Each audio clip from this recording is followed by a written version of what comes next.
All right, welcome back in. This segment of our show brought to you by Fast Frame.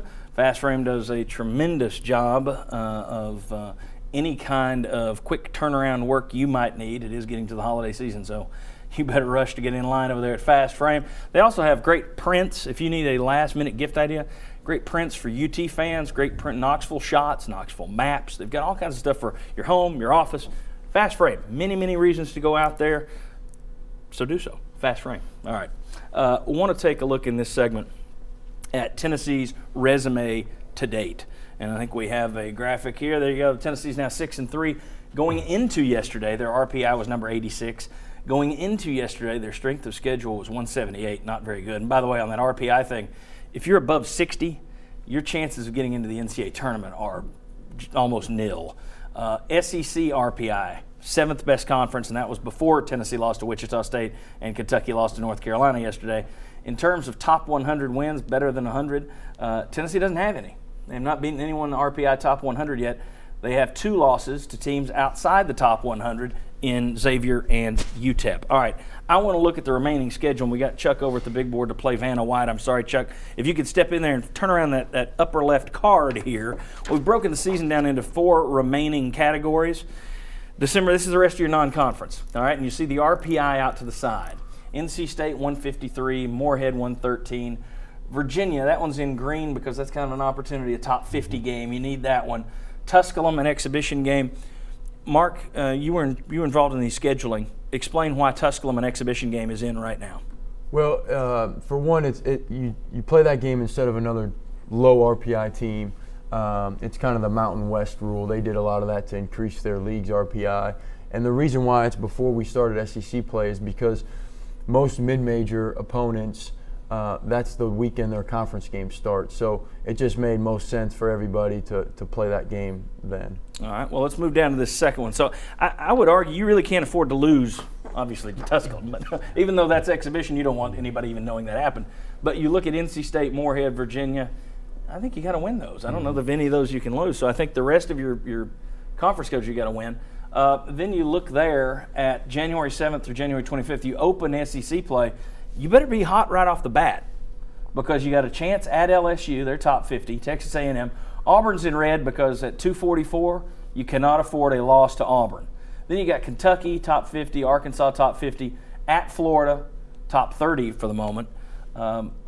You got to. I mean, that's the thing. If Tennessee's going to get hot, you better get hot quick. You better run the table in the non-conference from here on out, and you better be ready that first quadrant of the SEC schedule. Mark, would you agree with that, or you're a number guy? I mean, I definitely think we have a lot of opportunities there, but as we'll see in the schedule, if we can get sneak one or two of those road games out, we'll be in great shape. Can't lose any of those home games, but if you can get one or two of those other ones, you'll be in great shape. Well, and you don't have a return game from LSU this year. You don't have a return game for Kentucky either. Both of those are just on the road. All right, let's look at the next 6. If you could flip that for us, Chuck. Very good. You're such a pro. Thank you. Creed Daniel would be proud. All right, January 29th through February 15th, the next 6 games on the schedule. Ole Miss right around the 50 mark, at Alabama, at Vanderbilt. This team on the road is kind of scary, all right? You got South Carolina. Then you get the opportunity, Florida at home. You go on the road at Missouri. Both of those are pretty strong. Let's go ahead and flip the next one, too, and then we'll talk about these overall since we can see all of them up there. All right, a lot of red to finish the schedule. A lot of danger games. Like last year. Yeah, Georgia, 332. 332. You cannot afford to lose to Georgia. Texas A&M, 114. Mississippi State, 218. Vanderbilt, 91. Auburn, 244. Missouri, 23. In terms of opportunities moving forward, what do you think of that schedule, Mark? I mean, you've got to really do some heavy lifting early, and then just take care of business late. Because I mean, you're going to lose some games, obviously, but I look at that. I don't see. I mean, you're 6-3 right now. Can you really win just 20 games and get in? No. I think you got to get to 21. It depends on which 20. But here's the problem. If you get to 20 and you've beaten the high RPI teams right there, fantastic. But that also means that if you're at 20, you've lost to some of those teams in red probably, and so it's all negated. Tennessee's going to have to win a lot of games on the road, it looks to me like, to be able to get in the NCAA tournament. I mean, What's your analysis? they've really got to win a lot of games on the road. Well, and if we're going to be an NCAA tournament team, that's what we got to do. That's what any team that's going to make the tournament has got to win some road games.